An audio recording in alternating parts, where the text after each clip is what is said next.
Welcome to That's Good Sports. I'm Brandon. Even when the Cleveland Browns win, they find a way to lose in horrific fashion, Perna.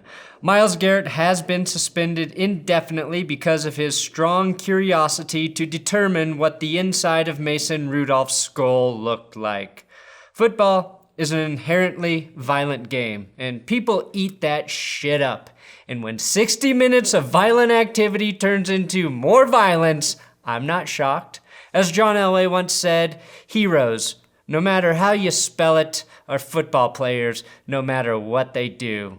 Somehow, things have gotten worse for the Browns during a 2-game win streak. I'll talk about the Garrett suspension, the other suspensions a little bit, and ask, how outraged should you be so the rest of the world knows that you're a good person and, in general, don't support hitting other people in the head with helmets? Oh, my gosh, that's one of the worst things I've ever seen on a professional sports field. Quick answer, if you don't hit yourself in the face with a helmet, you're probably not outraged enough and are still a bad person. That's good sports.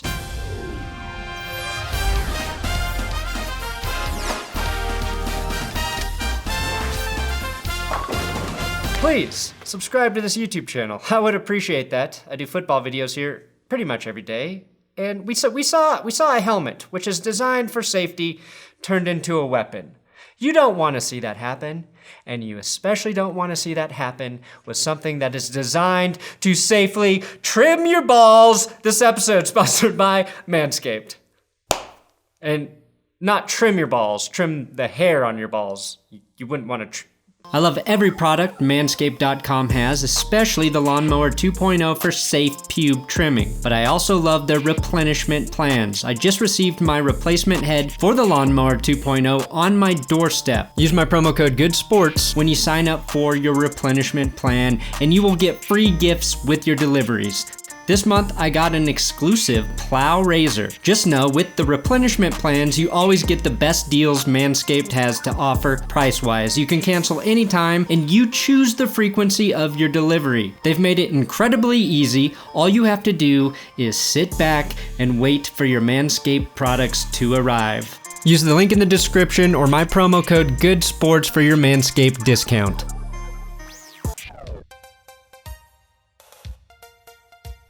I just can't believe that the Browns are a more violent and less disciplined team now that Greg Williams is no longer their head coach. That's a huge blow to his credibility as a dirty coach who instructs his players to take guys out. The Browns' lack of discipline is at a historically comical level. 87 penalties this season. That's the most through 10 games for their franchise since 1978. But that was back when fighting wasn't punished in the NFL. In fact, if you lost a fight in the 70s in the NFL, they took away your steroids for a week. So the 78 team still has the edge. Myles Garrett has been suspended indefinitely by the league.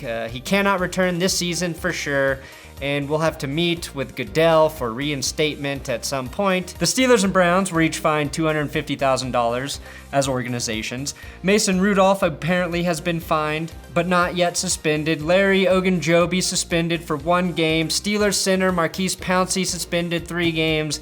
And the NFL and every media outlet will see their ratings and profit margins soar today as they all fake outrage over the incident. And look, I'm not above defending Myles Garrett for money, Max Kellerman. I'm not defending what Myles Garrett did, but I am defending what Myles Garrett didn't do. He didn't actually severely hurt Mason Rudolph. You can argue he didn't hurt him at all, really. He could have hurt him real bad. Yes, he could have hurt him real bad, but he didn't. And remember, the worst injury that occurred in that game was Deontay Johnson's ear-bleeding concussion. Call me crazy, but I believe in assessing situations based on what actually happened, not what could have happened. Unless we're talking about attempted murder. Fuck, that makes this one a little dicey, doesn't it? The sport of football is more dangerous than a giant man who loves poetry swinging a helmet at your face. we know that. It is crazy that Myles Garrett entered this game with the 5th best odds to win Defensive Player of the Year according to Bovada, and now he won't play another snap until the 2020 season at the earliest. If the Browns continue to win despite the violence and bad karma, there's only one logical conclusion. Their new dog mascot is fucking evil. I see a little drool, so he is responding. Okay, he's cold. You have fun last week? I swear to God, if something happens to Andrew Siciliano, a national treasure, I am coming for you, SJ. Nobody ever suspects the dog of committing the crime, but I do. That's how I knew Scruff McGruff was a pedo the whole time. McGruff, the crime dog here. Tony thinks he's gonna walk home alone. Tony is wrong. Here's my thing. I can't fake outrage for anything other than Tom Brady. So when First Take takes it to 11, I can only laugh. The answer is no. But I'm saying that does not answer my question to you. The answer is no, because Tom Brady would never do that.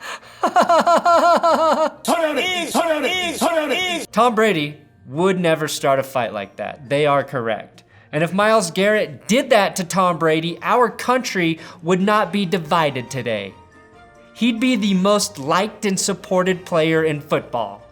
Myles Garrett, not Tom Brady. Garrett's biggest crime is being more accurate when he throws things on a football field than Mason Rudolph. Also, this was a football crime of passion on the field, and I don't think that should apply to civilian life. Unless Myles Garrett starts hitting people in Starbucks lines, I don't believe he should be going to jail, James Harrison.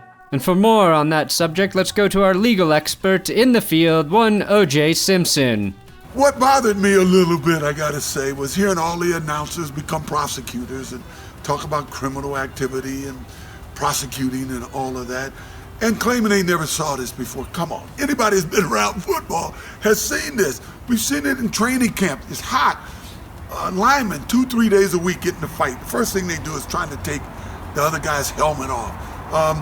Kudos to ESPN2. They showed a montage of college players and pro players who took guys' helmets off and tried to hit them.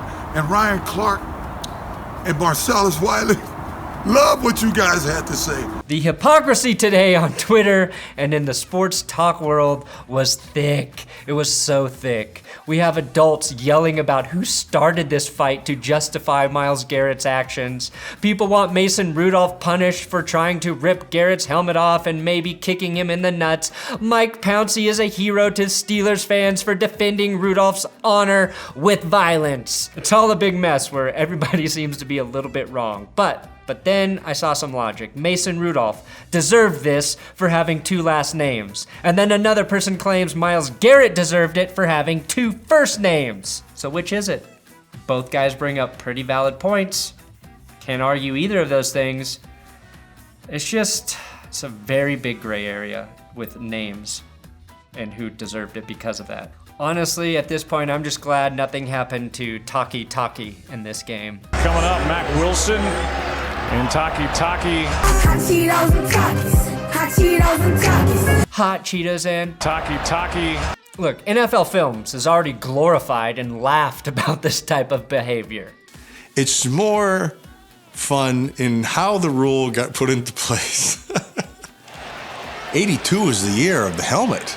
Anybody who hasn't seen that thing has missed a piece of the NFL lore.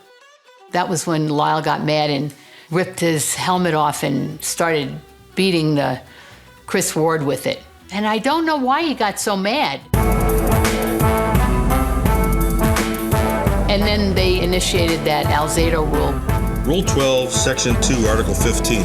Use of helmet as a weapon. Player may not use a helmet that is no longer worn by anyone as a weapon to strike, swing at, or throw at an opponent. Yes, we definitely do not want you using your helmet as a weapon, but in 10 years or so, we'll make a tribute video about how great you were, and we can all laugh about it. Here I thought we lived in a world where the football field was a safe space. A safe space for violence. Today, though, I think we learned an important lesson. We learned that violence in football is okay, unless violent football causes more violence, then it is not okay. And players should be punished to the fullest extent to send a message to never do something that most players already never think about doing, unless their anger gets the best of them due to the game they are playing that tends to elicit a lot of anger. The NFL should be thanking Myles Garrett for making Browns Steelers round 2 in 2 weeks, a game people will actually fucking watch now. Thanks for watching another episode of That's Good Sports. Please subscribe here on YouTube. I'm on Twitter, Instagram, if you want to follow me there and talk about, more football stuff. Oh man, this is Mason Rudolph's fault. No, it's Myles Garrett's fault. You can't hit a man with a helmet. You can never, ever do that, even though players actually kind of try to do it sometimes and get a lot of fights, but shit happens. But no, never, ever this.